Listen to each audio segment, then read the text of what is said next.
네, 오늘은 아직 그리고 여전히 5번째 시간 모세도 아직이라는 제목으로 하나님 말씀을 나누겠습니다. 최근에 미국 플로리다에서 12층짜리 아파트가 붕괴되는 사건이 있었습니다. 아마 여러분도 기사를 통해서 접하셨을 것 같습니다. 많은 사람들이 다치고 또 얼마나 그 안에 있는지 아직 확인조차 되지 않는 참 아픈 일들이 벌어졌습니다. 안전점검을 통과한 이튿날 붕괴되었습니다. 그런데 이렇게 건물이 붕괴되는 것이 왜 우리에게 그렇게 큰 충격으로 다가올까? 이런 생각을 해봤습니다.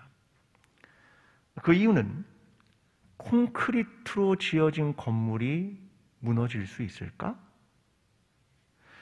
무너지지 않을 것 같은 건물이 붕괴되었다? 이것이 우리가 받아들이기 어려운 점들입니다. 그러니까 일어날 수 없는 일이라고 생각하는 것이 일어났다. 이게 우리에게 되게 어려운 일 중 하나입니다. 근데 이것은 건물뿐만 아니라 사람도 마찬가지입니다. 어르신들이 가끔 이런 얘기를 하시죠. 우리는 예전에 선생님들은 화장실도 안 가는 줄 알았어요. 여러분도 그런 생각 하셨습니까? 네. 어르신들 그런 얘기를 많이 하시죠. 그래서 화장실 앞에서 선생님이 나오는 걸 보면 소스라치게 놀라기도 했다. 이런 얘기를 합니다. 왜냐하면 선생님은 다른 존재야. 선생님은 완전한 존재야. 이렇게 어린아이들이 받아들이게 된 것입니다. 자, 우리의 마음속에는 그런 사람들, 흔들리지 않을 것 같은 사람들이 있습니다. 그들을 우리는 영웅 이렇게 표현을 합니다. 우리는 우리의 마음속에 누구나 영웅을 가지고 있는데 그 사람들에 대해서 이런 마음을 갖고 있는 겁니다. 나는 그렇게 하지 못해도 당신은 그렇게 하기를 바라는 마음. 나는 그렇게 살지 못해도 당신은 그렇게 살아주기를 바라는 마음. 이게 영웅에게 있는 겁니다. 저는 이것을 이렇게 표현하고 싶습니다. 희망의 투사. 내가 가진 희망을 저 영웅에게 투사를 하게 되는 거죠. 기독교인들에게는 모세라는 인물이 그런 인물입니다. 나는 그렇게 못해도 모세는 그렇게 해주기를, 이걸 바라는 거죠. 그런데 사람의 마음을 더 깊이 들여다보면 이렇습니다. 나는 그럴 능력이 없다고 미리 선을 긋고 우리의 잠재력마저 영웅에게 떠넘기고 자신은 그 자리에 머뭅니다. 난 영웅이 아니기 때문에 그렇지 않아도 된다고 생각합니다. 더 깊이 우리의 마음을 한 단계 더 깊이 뚫고 들어가면 이런 마음이 있는 겁니다. 영웅처럼 사는 건 바람직하긴 하지만 그렇게 살아가는 건 정신 나간 짓이지. 난 나의 이익을 포기할 수 없어. 여러분, 솔직히 우리가 영웅을 내세우고 그가 그렇게 살아주기를 바라는 것은 난 그렇게 살고 싶지 않아. 그 마음이 저 밑바닥에 있는 건 아니겠습니까? 오늘은 우리가 모세의 실수를 다룰 겁니다. 너무 아파하지 않았으면 좋겠습니다. 오늘의 성경의 이야기는 이스라엘 백성이 40년째 광야를 돌고 있었습니다. 그러다가 가데스 바네아라는 곳에 도착을 했습니다. 이전에도 갔던 곳입니다. 근데 세중에 물이 없었습니다. 그래서 모세와 다투기 시작했죠. 왜 우리를 애굽에서 나오게 해서 이렇게 나쁜 곳 광야로 인도해서 죽게 하느냐? 파종할 곳도 없고 무화과도 없다. 그때 모세와 아론이 사막문에 엎드립니다. 하나님께서 모세에게 말씀하십니다. 넌 지팡이를 가지고 회중을 모아라. 그리고 반석에게 명령하여 물을 내라 라고 합니다. 모세는 회중을 모읍니다. 그리고 반석을 2번 내리칩니다. 생수가 터져 나왔고 모든 사람과 짐승은 물을 마셨습니다. 그러나 하나님은 모세에게 너는 내 거룩함을 드러내지 않았다 라고 말씀하시면서 가나안 땅에 들어가지 못할 것이다 라고 말씀하십니다. 그곳을 여호와와 다투었다 하여 무리바 물이라고 이름했다. 이것이 오늘 본문 전체의 이야기입니다. 월터 브루그만이라는 신학자는 모세라는 사람을 이렇게 표현합니다. 중간에 서는 사람. 모세는 중간에 서는 사람이다. 그는 태어날 때부터 이집트가 가지고 있었던 히브리 남자 아기를 죽이는 정책과 제도 속에 태어납니다. 그는 태어나면서부터 삶과 죽음이라는 중간에 선 사람이 됩니다. 모세의 어머니는 그를 갈대 상자 위에 넣어서 나일강에 띄웁니다. 그 순간 살 것이냐 죽을 것이냐, 그 중간에 선 사람이 누구냐? 모세입니다. 그렇게 말합니다. 그뿐이 아닙니다. 그는 장성하여 잔혹한 애굽의 감독자와 히브리 노예 사이의 중간에 서게 됩니다. 애굽 왕 바로의 가족입니다. 그런데 히브리 민족은 동족입니다. 내 가족, 바로의 가족, 그리고 나의 동족 히브리 사람. 그 중간에 선 사람이 모세다. 그렇게 설명합니다. 다른 말로 하면 애굽의 부와 지식과 사회적 지위와 히브리 민족의 강제 노역 사이에 선 사람이 모세다. 그렇게 설명을 합니다. 그는 거기서 살인을 저지릅니다. 그뿐입니까? 하나님이 그를 지도자로 세웠습니다.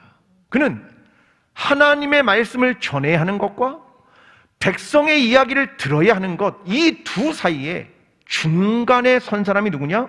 모세. 이렇게 설명을 하는 겁니다. 여러분, 우리도 그러한 일들을 경험할 때가 종종 있습니다. 중간에 선, 중간에 끼어서 이러지도 못하고 저러지도 못하고 그러한 때 말입니다. 여러분, 저에게는 없는 것 같습니까? 저도 있습니다. 저는 근데 그 중간에 섰을 때 읽는 책이 한 권 있습니다. 그 책의 제목은 이것입니다. 이러지도 저러지도 못하는 당신에게. 책 제목이 너무 좋습니다. 강주원 씨의 산문집인데요. 아주 짧은 글들을 모아놓은 그런 책입니다. 이러지도 저러지도 못하는 당신에게. 저기에 첫 번째 글이 뭐냐면 한마디 조언이라는 글인데요. 저기에 되게 좋은 글이 있지만 첫 번째는 이렇게 이야기합니다. 한마디 조언. 그만둠 앞에서 고민하는 사람들에게 딱 한마디의 조언을 해줄 수 있다면 나는 이렇게 말해주고 싶다. 그만두거나 그만두지 않을 거면 그만큼 감수하거나. 명쾌합니다. 그만두거나 그만두지 않으려면 감수하거나. 이게 한마디 조언이다. 네가 이러지도 못하고 저러지도 못할 때 넌 이 조언을 떠올려라. 딱 그 얘기를 하고 있는 겁니다. 여러분, 우리는 모세라는 사람을 보면서 야, 모세도 아직이라는 그 생각을 하게 되는 것 같습니다. 오늘 본문을 통해서 좀 더 깊이 살펴보고자 합니다.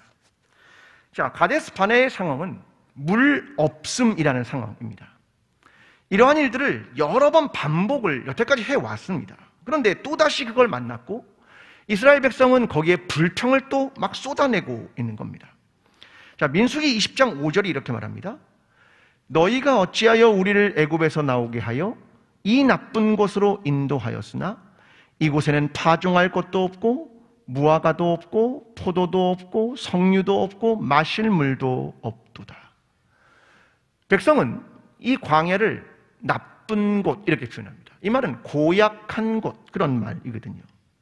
자, 40년이 지났지만 가나안에 들어가지 못하고 계속 애굽에서 나와서 광야에 있는 겁니다. 이 광야라는 뜻은 원래 파종하지 못하는 땅, 이런 말이 광야라는 말입니다. 그러니까 파종할 것도 없고 그 말이 광야라는 말이고요. 무화과도 포도도 석류도 없다. 이건 뭐냐면 정탐꾼들이 가나안에서 가져왔던 겁니다. 보여줬던 거죠. 야, 가나안은 이런 것이야 했던 바로 그겁니다. 그러니까 가나안에 왜 우리 못 갑니까? 그걸 설명하고 있는 겁니다. 근데 심지어 마실 물도 없습니다. 없다. 없다. 없다. 부재입니다. 없다. 심지어 그들이 이런 말도 합니다. 민수기 20장 3절. 우리 형제들이 여호와 앞에서 죽을 때에 우리도 죽었더라면 좋을 뻔하였도다. 사는 게 죽는 것보다 좋을까? 여러분, 이 말은 하나님의 구원 사역 자체를 부정하는 겁니다. 그들의 관심은 소유, 눈에 보이는 것, 자신이 누리는 것입니다. 소유가 아니면 죽음을 달라. 여러분, 지난 40년이 흘렀는데 그들은 하나도 바뀌지 않았습니다. 여러분, 이스라엘 백성이 왜 광야에서 죽어갔는지 아십니까? 기갈 때문입니까? 물이 없어서? 아니면 음식이 부족해서? 아니면 환경 때문에? 그렇게 죽어간 사람은 없습니다. 아침마다 그들은 광야에서 만나를 만났고 따르는 만석이 물을 공급했습니다. 그들이 광야에서 죽어간 이유는 하나입니다. 불순종. 이스라엘은 그렇게 살아간 지 40년이 되었습니다. 여러분, 40년쯤 살아가면 광야 생활이 적응될 줄 알았습니다. 이 광야는 이렇게 살아가는 거야 할 줄 알았습니다. 그런데 이스라엘 백성은 여전히 똑같았습니다. 여러분, 히브리 민족이 잊고 있는 것이 하나 있습니다. 그게 뭐냐면 없음, 이게 아니라 하나님의 있음, 이걸 잊고 있는 겁니다. 아침마다 그들은 하늘에 내리는 만나를 보면서 하나님의 살아계심을 증명받고 있었습니다. 하늘에 내리는 만나와 생수를 늘 마셨습니다. 그런데 그들은 소유하고 있었습니다. 그런데 그건 공유죠. 그건 은혜입니다. 근데 그들은 뭐로 표현하냐면 소유 없음으로 규정을 합니다. 기적이 매일 아침 일어나는데 그걸 일상이 되면서 깨닫지 못하는 겁니다. 그래서 소유 없음과 하나님 없음을 동일시하는 겁니다. 여러분, 우리의 삶도 다르지 않습니다. 여러분, 심장이 뛰고 있습니까? 어떻게 해요? 어떤 동력이 심장을 뛰게 한다고 생각합니까? 여러분, 심장 세포는요 자체로 그냥 뜁니다. 왜요? 모릅니다. 근데 심장이 우리가 뛰고 있는데 이걸 계속 잊고 있는 겁니다. 여러분, 우리는 그 안에서 하나님 있음을 보지 못하고 있는 겁니다. 그 이유는 우리가 원하는 게 없기 때문이죠. 내가 소유하고 싶은 걸 소유하지 못했기 때문입니다. 내 욕심을 채우지 못했기 때문입니다. 그들은 하나님의 있음과 관계가 없습니다. 에리 프롬의 소유냐 존재냐라고 하는 책이 있습니다. 저는 제 책을 되게 좋아하는데요. 이 책에 이런 얘기를 합니다. 젖먹이일 때는 우리는 몸뚱이와 어머니의 젖가슴만을 소유한다. 근데 그 다음에 좀 크면 세계 속에 나의 위치를 정립하기 시작하고 한 장소를 차지하고 장난감을 소유하기 시작한다. 조금 더 시간이 지나면 자식을 취득하고 어른들은 직업과 사회적 지위와 다른 걸 소유하기 시작한다. 심지어 죽음 후의 삶까지도 내 묘자리와 생명보험을 취득해놓고 마지막 뜻으로 유언을 통해 소유하게 된다. 그게 소유다. 그런데 이때 만약 내 소유가 내 존재라고 한다면 난 소유를 잃어버렸을 때 나는 어떤 존재인가? 패배하고 좌절한 가엾은 인간에 불과하고 그릇된 생활 방식의 산 증거물에 불과하지 않을까? 소유한 것을 잃을 수도 있고 언제든 잃을 것이기 때문에 도둑이 겁나고 경제적 변동이 겁나고 질병과 죽음을 겁낸다. 왜? 내 소유가 내 존재이기 때문에 그렇게 이야기하는 겁니다. 여러분, 지금 광야에서 하나님의 가르침은 뭐냐면 내가 가지고 있는 소유로부터 하나님의 백성으로서의 존재로 변화되기를 원하시는 겁니다. 모든 게 다 사라져도 하나님은 있다. 그걸 가르쳐주는 겁니다. 하나님께서 모세를 부르실 때 모세가 봤던 것이 하나 있었습니다. 출애굽기 3장 2절이 이렇게 말합니다. 여호와의 사자가 떨기나무 가운데로부터 나오는 불꽃 안에서 그에게 나타나시니라. 그가 보니 떨기나무에 불이 붙었으나 그 떨기나무가 사라지지 아니하는지라. 모세가 본 게 뭐냐면 불이 붙었으나 타지 않는 떨기나무. 불이 붙어 모든 게 사라질 것 같은데 사라지지 않는 것. 그게 너를 부른 하나님의 존재이다. 하나님의 있습니다. 불이 붙어 다 사라질 것 같지만 하나님은 있다. 하나님은 너와 함께 있다. 이게 떨기나무가 보여주는 굉장히 놀라운 상징이었습니다. 오늘 저와 여러분의 삶이 우리의 소유에 기대지 않고 하나님의 있음과 살아계신 하나님의 존재를 붙들며 살아가는 하나님의 백성들이 되기를 간절히 기도합니다. 소유를 원했던 히브리 민족을 보시고 하나님은 모세에게 말씀하시며 응답을 하십니다. 7절과 8절. 여호와께서 모세에게 말씀하여 이르시되 지팡이를 가지고 내 형 아론과 함께 회중을 모으고 그들의 목전에서 너희는 반석에게 명령하여 물을 내라 하라. 내가 이 반석이 물을 내게 하여 회중과 그들의 짐승에게 마시게 할지니라. 자, 하나님은 물을 내는 방법을 설명합니다. 첫 번째, 지팡이로 회중을 모아라. 두 번째, 반석에게 명령하여 물을 내라. 여기에는 하나님의 어떤 감정도 섞여 있지 않습니다.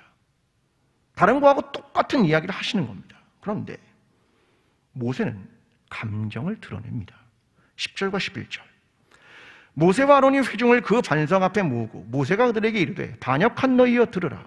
우리가 너희를 위하여 이 반석에서 물을 내려 하고 모세가 그의 손을 들어 그의 지팡이로 반석을 2번 치니 물이 많이 솟아나므로 회중과 그의 짐승이 마시니라. 반역한 너희여 들으라. 이 말은 마라의 쓴물에서 했던 말입니다. 그는 지팡이로 반석을 2번 치죠. 문제입니다. 어떤 게 문제냐? 하나님은 반석에게 명령하여 물을 내라. 이것과 다른 행동을 한 겁니다. 학자들은 이 부분을 굉장히 다양하게 해석을 합니다. 모세가 무엇이 잘못이었을까? 어떤 학자는 이렇게 말합니다. 모세와 아론의 불같은 성격이 문제였습니다. 어떤 사람들은 그가 그 반석 말고 다른 반석을 친 겁니다. 어떤 사람들은 한 번 쳐야 하는데 2번을 쳤습니다. 어떤 사람들은 참 애매하게 기록했습니다. 뭐 이런 얘기를 학자들은 많이 합니다. 전 2가지의 문제라고 생각합니다. 첫 번째, 그의 분노입니다. 마치 이것은 모세의 젊은 시절을 보는 것 같습니다. 애굽 사람을 쳐 죽인 그 젊은 시절을 보는 것 같습니다. 살인자로 그는 도망하게 됐죠. 그의 분노입니다. 또 하나, 자기 힘으로 해보려는 노력입니다. 내가 내 힘으로 구원해 보겠어. 라는 그의 젊은 시절 말입니다. 여러분, 마치 오늘 본문을 보면 120세의 모세가 아니라 40세의 모세를 보는 것 같습니다. 두 사람을 비교하게 됩니다. 40세의 모세와 120세의 모세. 하나는 혈기가 왕성했을 때의 모세고 하나는 원숭미를 가진 노련한 모세입니다. 그런데 오늘 본문에서 두 사람이 자꾸 겹쳐서 보이게 된단 말입니다. 이제는 완벽한 신앙과 인품을 가졌다고 생각한 나이지만 과거의 모세가 자꾸 떠오릅니다. 이런 마음이 솔직히 듭니다. 40년 동안 백성을 이끌면서 참 지쳤겠다. 그 안에 축적된 아픔들이 이제는 발현됐나?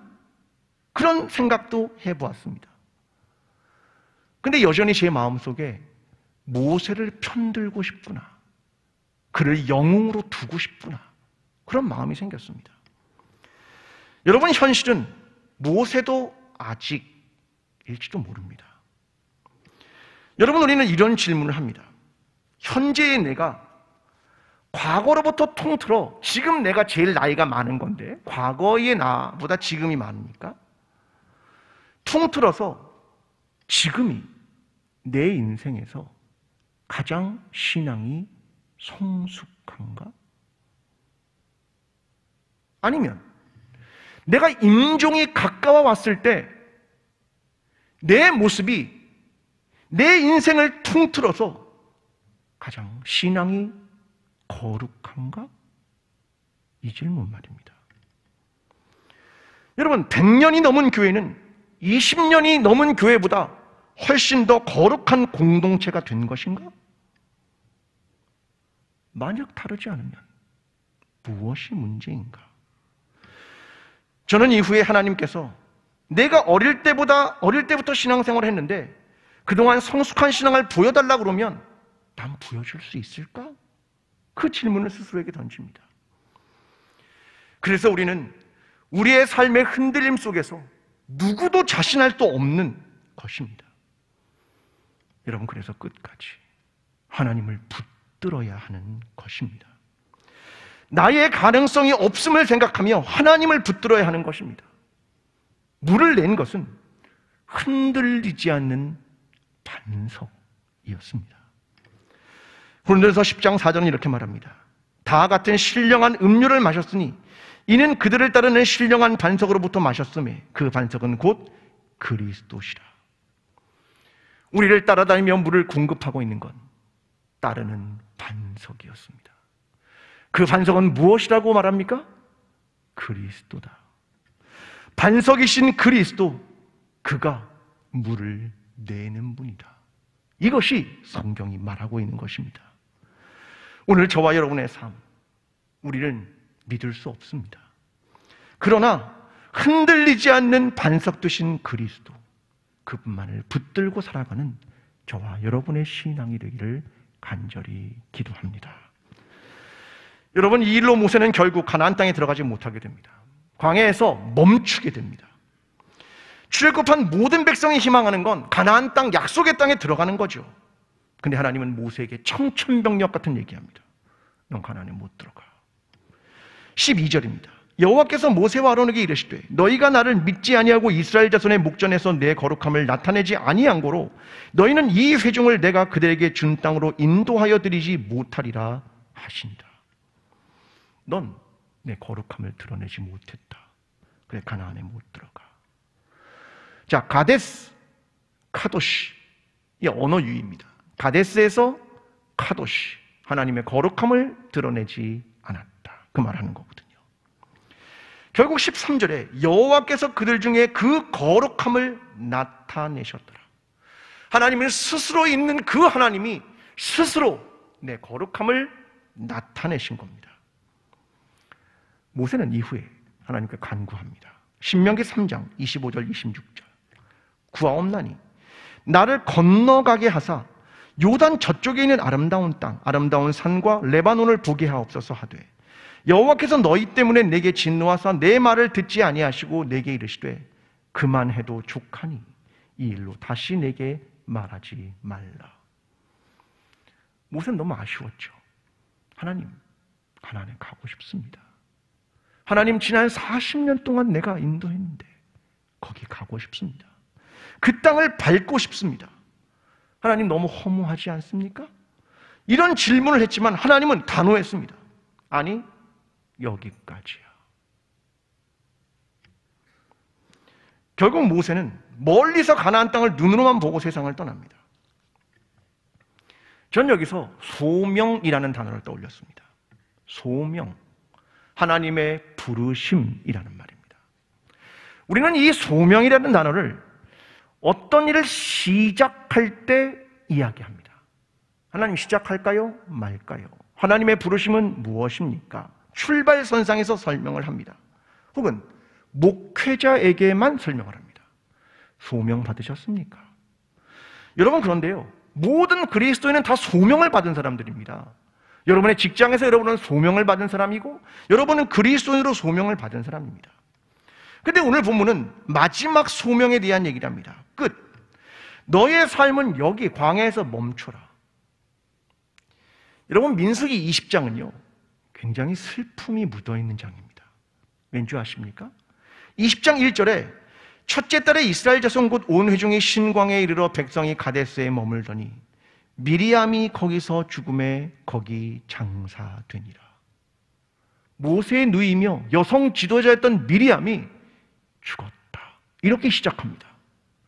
그리고 20장에는 아론과 모세가 가나안 땅에 들어가지 못한다라고 하나님 말씀하십니다. 미리암도 아론도 모세도 모두 못 들어갔다. 그 이야기가 이 민수기 20장에 담겨 있는 겁니다. 그리스도인인 저와 여러분은 소명의 사람들입니다. 우리는 사람의 목소리를 따라 움직이는 사람이나 여론이나 인기에 영합해 움직이는 사람이 아닙니다. 하나님의 목소리에 귀를 기울이고 길을 결정하는 사람들입니다. 하나님이 가라, 가고 멈춰라, 멈추는 겁니다. 이게 그리스도인과 그리스도의 공동체입니다. 여러분, 모세의 멈춤이란 다른 말로 하면 십자가를 지는 겁니다. 지금의 멈춤은 십자가를 지는 거죠. 모세와 아론과 미리암이 다 십자가를 지는 겁니다. 그런데요, 멈춤이란 더 어렵습니다. 지금 모세가 120세입니다. 많은 경험, 많은 지식, 그동안의 관성, 그동안의 가속도, 여기서 멈춘다. 정말 어려운 일입니다. 그러나 모세는 결국 가나안 땅에 들어가지 못하고 광야에서 멈췄습니다. 하나님의 명령이기 때문에 전 이것이 모세의 위대함이라고 생각합니다. 여러분, 신앙이란 시간이 흐르며 강한 존재가 되는 게 아니고 약한 존재가 되어가는 것 같습니다.